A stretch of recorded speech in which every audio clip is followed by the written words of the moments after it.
People maximize true success with real estate, and today we want to just share a bit on how people can raise money in real estate, especially for those who are starting up as property developers. The statistics is really not in most people's favor, going by the way the economy is being run. But how do you leverage opportunity, and how do you leverage the current market to take advantage of the mega deals that are in town that most people do not know about? So those are some of the things we want to share tonight, and I hope that people will be able to learn and get absorb themselves with information that will aid them in the next to transition to the next level of their real estate development career. Yes. Okay. I know that real estate development is something very interesting for a lot of us. Some of us, we've seen the opportunity within the real estate market. We've seen that there is a need for us to come into the particular market. But beyond the market, there is a space for, there is a need. And the yardstick for entering into the property market is not majorly because I want to make money as a property developer. Yes, there's the money aspect. But if you make money today, can you sustain it over time? Or if, I see that some realtors are eager to join property development. But permit me to say that I'm a property developer, I want to become a realtor. I want to maintain my stand as a realtor. Because it's easy for you to see maybe the company generates about let's say 4 billion a month. That's the company. The income from the company is about 4 billion every month. But the question is, 4 billion every month is not my money. Is it my money? Is it my money? Hello, is it my money? But if I'm a realtor and I probably make 4 billion and I probably sell 4 billion, it's easy for you to say, for you to just fraction or for you to just carve out what my percentage will be. True or false? True or false? In truth, some of us sometimes you see the billions that comes into probably the account of the property developer, and we envy it. But that is not the reality. So many realtors are richer than many property developers. Many realtors are richer than property developers. There are some cars that property developers can't afford to drive, but the realtor can afford to drive them. So for those of us that are realtors, until we can only become a proper property developer if we are serious. And it's not just about doing property development the way everybody seems to be doing so. It's to do property development the right way. I've often said this, that property development is not just about selling properties. Property development is about creating a space within the property market, owning it, developing, creating something that was not there before, and bringing something spectacular to that platform. That's what makes anybody a property developer. A property developer is not one who makes money or probably as a result of the account of the turnover that they make, but by virtue of the results that they are producing for the people. That was not in existence before. That people never knew before. So for example, if I'm a property developer and I'm coming to a particular space to do the same thing that everybody is doing, or everybody seems to be doing, I'm not a property developer. What it simply means is that I'm a copycat. Hello? Or I'm a wannabe. Or I'm aspiring to just be like somebody, but I'm not a developer. A developer is somebody that is distinctive, that is coming to a particular space, creating what was not there before, and bringing something spectacular to that space. Now, the Roundtable platform that we are creating is to create an environment where we can network. And the reason why I can share some things with every one of us is because I know that whatever I'm creating is distinctive. Before you go one try to create what I want to create, let me going this way. You go try. And if you are spectacular, before I will get to the space, I will come into your space. To come and beat you in your space, I will try. I will struggle. I might probably spend more money than you probably are spending. Because there's something that you are doing that's so unique to you that is different from what I'm doing. So I cannot copy you. I'm just going to be excellent in what I'm doing. Then you just, from afar, you are admiring me. Who you all are. We are all distinctive. We are all different. Then I'm admiring your work. I'm celebrating you because this man did try. You are celebrating me because Chudi did try. When I look at your work, you are trying. I see 7-story building that you're doing, and I'm marveled at the way you are doing them. All because you are distinctive the way you are delivering your real estate investment. That is not my focus today, but just so that we can just begin with that. Today I'm going to be talking about finance. I'm going to be talking about how to raise money, the new way to raise money. I know that for some of us who are aspiring to become property developers, we are not doing property development because it is difficult. We are doing it because we are afraid, we are scared, right? For some people are scared, right? Some people are scared. Some people are scared. Or probably some people are not even afraid. What they don't have is that they don't have the capital to start. They don't have the funds to start. So one of the things that people do when they want to get started in real estate is that they go the way everybody would do. So first of all, I become what? I become a realtor. So I become a realtor. So that's one. So for some of you, our end goal is property development, but our starting point is what? Being a realtor. So it's understandable. And it's not bad, it's bad. But we can make a transition from zero to becoming a property developer. Because what we are trying to do for some of us is that we are trying to raise the capital for us to start our real estate investment career, or probably our real estate development career. True of us. So some of us, I know that, as I said, some guys, some property developers, some realtors are very rich. Some of you already have saved up maybe $100 million somewhere. Some of you have already saved up plenty of cash somewhere to be able to get started. But it's not just about that. There are 3 competencies for everybody who wants to start a real estate investment career that everybody should know. One competence is the financial competence. That's one. You need to be strong on the ground with your capital. That's one, which is one aspect of dealing with discipline. The second one is the marketing competence. So there are 3 tripods for every property developer to be able to stand on. One is the finance aspect. Number 2 is the marketing aspect. That's the marketing competence. Then number 3 is the system competence. That's the structure, or we call it the management competence, that will develop over time. Now, for some people, we get started with one and we leave the rest. But for a well-rounded property development career, you need to be able to have these 3 competencies. One, the financial model, you need to be able to have a financial model, strong financial model.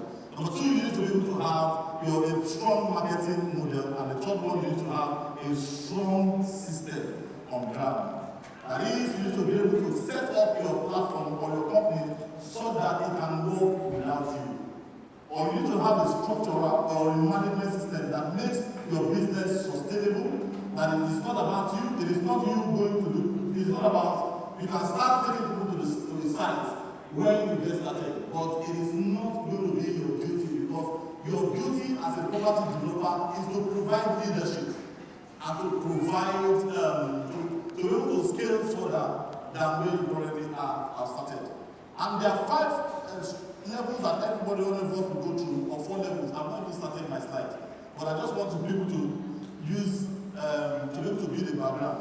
There are 4 levels that everybody will go through, everybody will probably go through. Sometimes at every level, some people will spend 4 years. Sometimes at maybe a particular level, somebody will spend 6 months. At a particular level, you can spend maybe 8 months or 8 years or 10 years at the case may be. Number 1 level that you need to get successful when you want to start your real estate investment career, or probably whatever business you're doing, is that you will start off at the level of survival. Number 1 is survival stage. Number 1 is survival stage. You want the company to be pretty. Just this company that I've started, let it not die. Let it not die. Let it just be pretty. One more day. Don't die. Don't die. Just one more day. Just live a day. Just live one more day. Some of us have been on that stage maybe for 5 years now. For some people who've been on that stage for 3 years. For some people who've been on that stage for maybe 6 months. For some people, they've been on that stage for a very long time. Some people have been there for 10 years. Just one more day. I don't want any problem to happen. Because if any problem happens now, you are going to be off the radar. Survival. Number 2 stage is stability. Stability. Now we have survived, but we are still shaking. If we experience crisis, it will affect us, but it will not affect us too much. So we need stability. So that's the stability. Stability stage is the 2nd stage. The 3rd stage is the expansion stage. After you have stabilized, you stabilize on one stage, what do? You begin to expand. For some people, this is where they die as a company. This is where they die. For some people, just stay there for a very long time. That is when you have a situation where you start up with your friend or your partner will leave you. That's when you start up with somebody, the person will leave you, or go and start up another real estate career. Or if somebody will you find out that as you want to take one big giant leap, something will happen.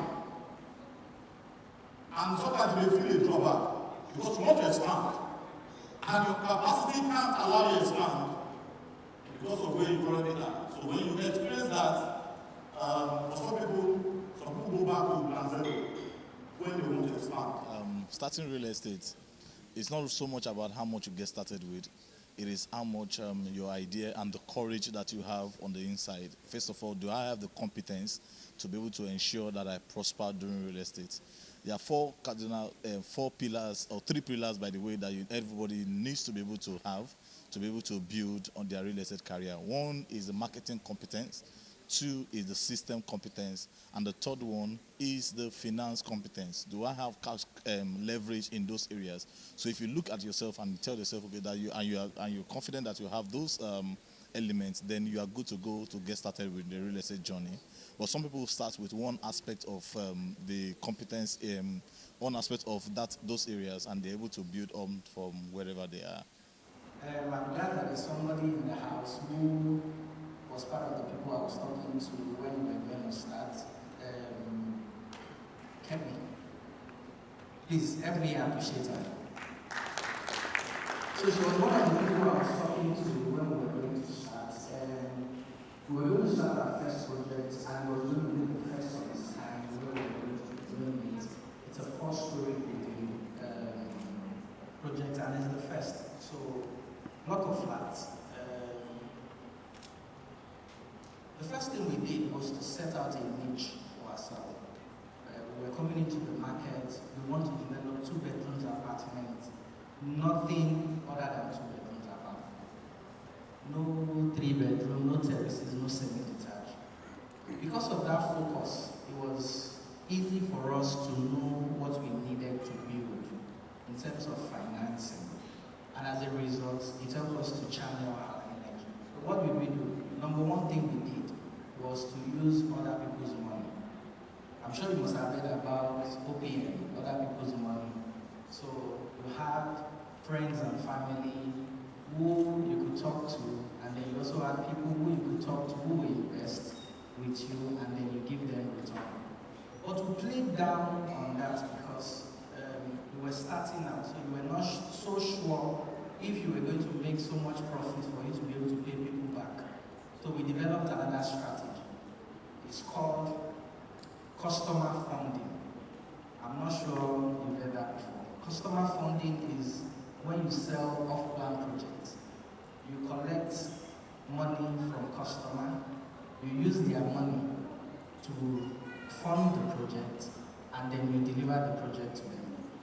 So there's this strategy that a lot of developers, a lot of us will use, which is collect small money from subscribers. When you have subscribers, collect small money, you use the money to build, and then you keep collecting the money. But we didn't go with collecting small money. Rather, we went collecting big money. We were like the first to do that. We were collecting over 50% upfront from customers. Why? Because of the deadline, because of when we wanted to deliver the project. So you were telling a customer that if you buy into this project, within 7-8 months, you will have this property. In fact, one of the strategies we sold out to customers was, if you buy into this project, you will spend Christmas in this project. Price starts increasing. How were you able to manage your client? Because I've worked with some developers that they promise to deliver, but due to the price increment, they're like, okay, they'll need to get back to their clients, that they'll need to pay something in additional or something. But for you, how were you able to manage that? So one of our discovery, 2-bedroom. So we currently build in a location called Ologolo. Ologolo is opposite Agungi, just before after Jakonde. So it's a developing area, but it's actually the best area between Lekki Phase 1, Ikate, and Chevron at the moment, because it's a new developing area. So we discovered that 2 bedrooms were being sold for, I think the highest at that time was maybe 28 million. Now, we came into the market selling at 35 million because of this question that you asked. So we foresaw that materials were going to go. How? We didn't know. We just knew because before COVID, materials were cheaper than few months after COVID broke out. So it was definitely going to also affect every other thing. So we knew. So the first thing we did was we came into the market with a high value pricing for our property. Now, we also suspected that people won't buy 35 million from us. So we were willing to still go to the market with 35 million. But guess what? By the time we were selling the last unit in our first project, we sold for 40 million. Because the value that we brought to the market was also different from what every other person was selling. So one of the advice I will give in answering that question is, don't do your pricing for today. Do your pricing for when you will deliver the project. Because it will save you a lot of things. And as I'm telling you now, we are not owing anybody. We didn't run a loss on the project because our price was high from the beginning. The other question I want to ask is this.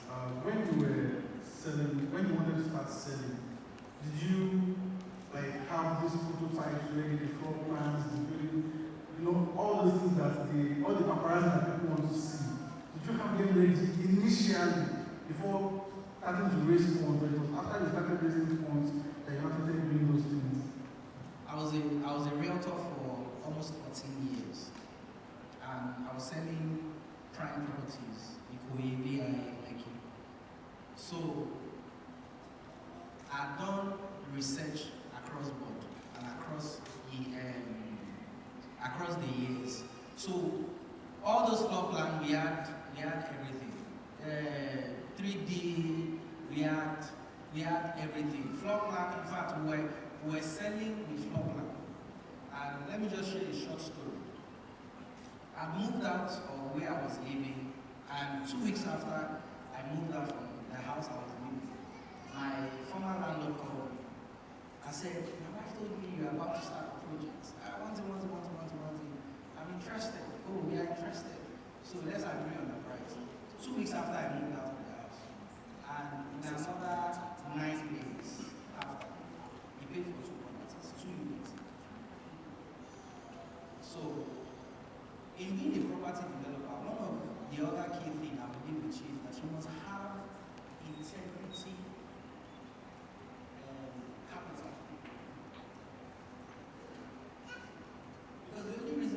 somebody who wants to trust you with funds or with that kind of huge amount of money? Yeah, this is a very good meeting with Coach Chudi. Yeah, the property market is a very big market, and there are a lot of challenges facing the market when it comes to finance. But for me, I think the competitors within the industry are not really the problem. The problem is about finance. If you can get your finance very right, I can probably say you can easily play the game very well, and which you can be able to solve so many problems within the real estate sectors. Took the projects small. The next project is doing, I think, what is quite, I think, times 3, times 2 of the first 2 projects. Do you understand? So, well, I think this is quite a lot. I like to do 200 acres. 40 acres, 50 acres. But they have delivered faster than me because he is taking them at one time. I hope you understand. So that's one aspect. Number 2 aspect is that he is able to do what sells to the market, not what he feels, not what he likes, but what happens. If you're going to ask him what kind of house would he like to live in, he should build the house. We'll probably be 5-bedroom duplex, swimming pool, gym, cinema room, and all of that. That is for him. So it's not building what he likes. It's building what the market will pay for. So what the market will pay for is not the same thing as what people like. People like luxury, but we then pay for luxury. So you need to go to define exactly what you want. The other part is collecting more money from the customer upfront, which you mentioned, where you mentioned the aspect of integrity. Integrity is a capital. The education also made it easy for him to raise that money. There are certain areas you have to be doing development on and expect that you should raise a capital so high. Do you understand? And because the projects are usable, it makes more sense to be able to invest in such areas. So location also helps in raising funds for your real estate investment project. Today we have our roundtable, the 3rd edition of our roundtable, where we usually sit and have heart-to-heart conversations with developers, both existing, those who are already in the game, and then new developers and those who are aspiring to become developers. Now we have, because we have a community where we share, now we've been able to bring out a platform where developers can apply for funding. Now, a lot of developers have projects that they want to birth, but because of the constraints of cash, there's always that constraint. So we're trying to bridge the gap and bring funding to the doorsteps of developers who actually want to do their projects. In China, because of a viable PropTech platform, that's a property technology platform that they operate, mortgage contributes 60% to the national GDP, while home ownership is pegged at the same 60%. If you find some of these things would say, there's something, if you look at, there's something about getting it right in terms of home ownership and the financial system. If the financial system is right, the home ownership is high. Hello? So you cannot run away from funding as a property developer. That's what it simply means. So let us go ahead again. In slide now? Slide. In US, mortgage contributes 77% to the national GDP, while home ownership is also pegged at 72%. It's also high there. High financial structure or high funding, what happens is also what? You also have high home ownership. You have attended so many seminars, this one and all that, but if raising funds become a major issue, so the question is, how do we raise funds if the financial system isn't working? How do we, it's not matter, it's like the banks are not ready. You all know that the mortgage system is not working. Is it working? So what is going to be the alternative way to raise a fund for your real estate investment, for your real estate development career? Some of us, the reason why we are doing things, some of us, not because we don't want to do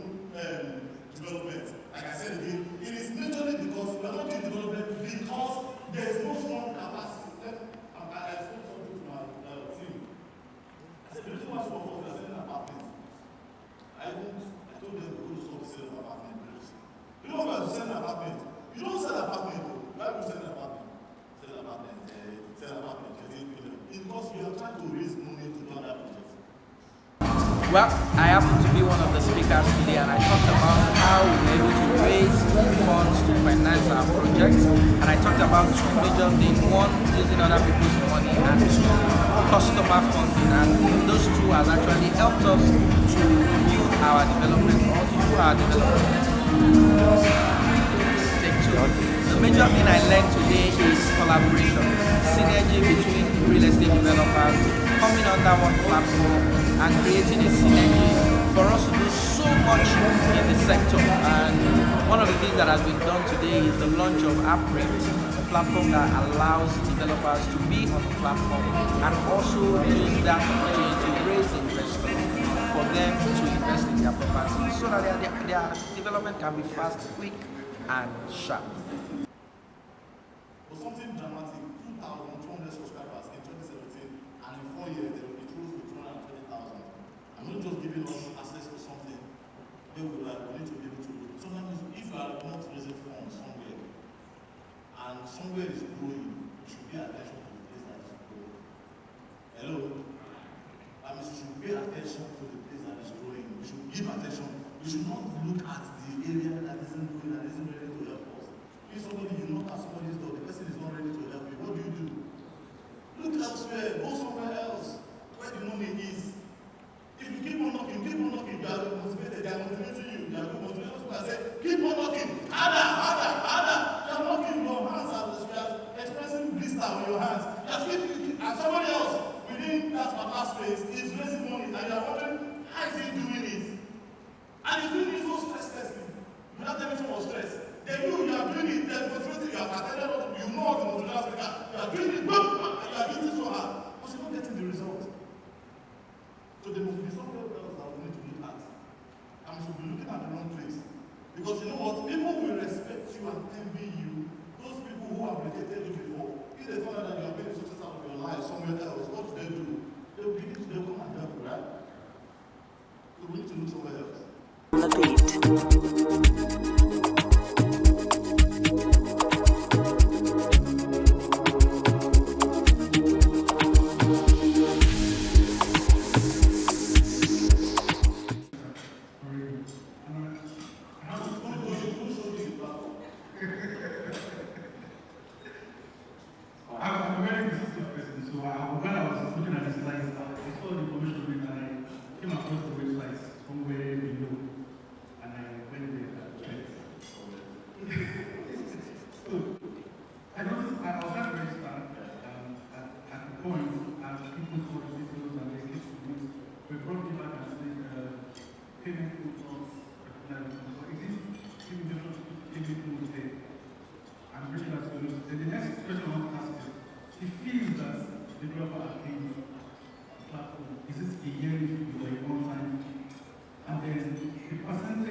Guess what was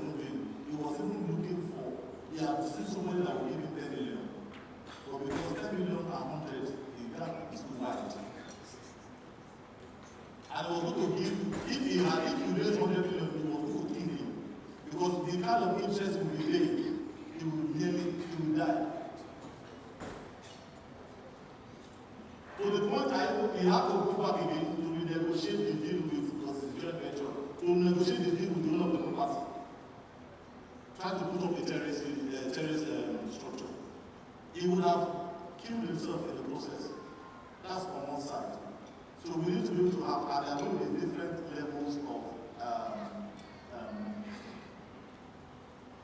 developers. So you have the small developers or the regular developers who just maybe this thing is low risk, their investment is low risk, and you also have the mid-risk or the medium risk developer. You also have the institutional developer, probably the high-risk developers. Those developers that they are being quoted in mega billions. Whereas for some other people, investment what they just need is just a small amount. But it's not making them the fund that they're looking for, they are not able to move forward on the project. Drastically. But that being said, regarding the digital tour and all those digital enablements around the real estate sector, I'm not sure how much of that is existing in Nigeria, because I'm sure most of those data would have been generated across the globe as it were, and then it's something that can happen, but it's not something that is existing. So, is there any way you can point us in the direction of where it's currently existing and platforms that can be set up in that regard? Sorry, trying to be self-critical. So that's one. Second question is regarding the two-bedroom. Is it that the two-bedroom is actually, I think yes, it's a market that is fast moving. But is it that developers are also not developing more of that? I mean, I feel that way, rather than the fact that it's almost, you just don't see it and all that kind of thing. So that's a question you might want to answer.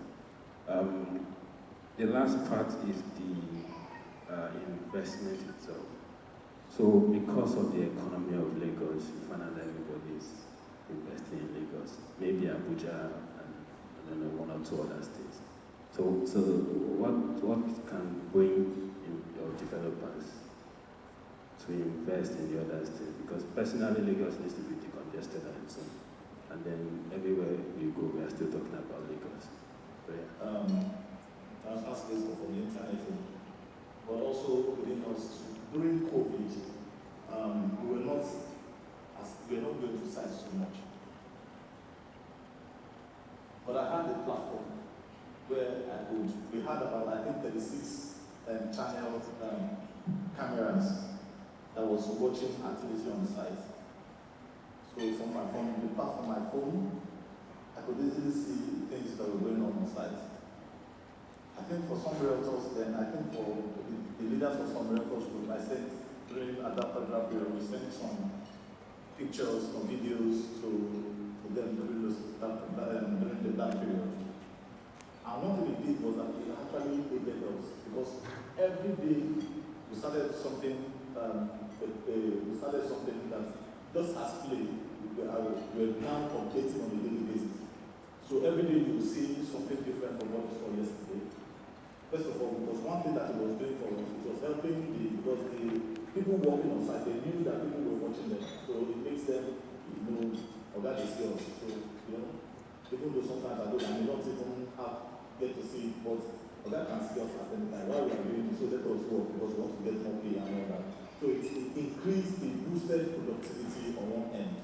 Number two was also that for me, showing it to some, during that particular period, there was that crisis of, the increase in cement price, increase in all of that. How are we going to communicate that to certain persons?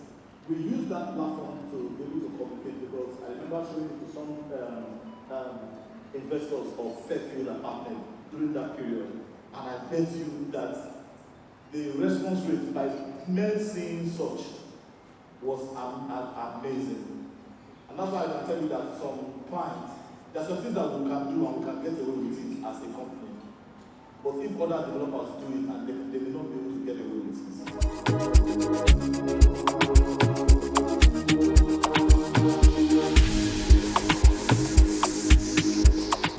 We sure hope you enjoyed this video. For more entertaining video content such as behind the scenes of music videos and movies, music concerts, premieres, interviews, and exclusive gists, subscribe now to our YouTube channel GoldmyneTV and be unleashed into a world of super excitement.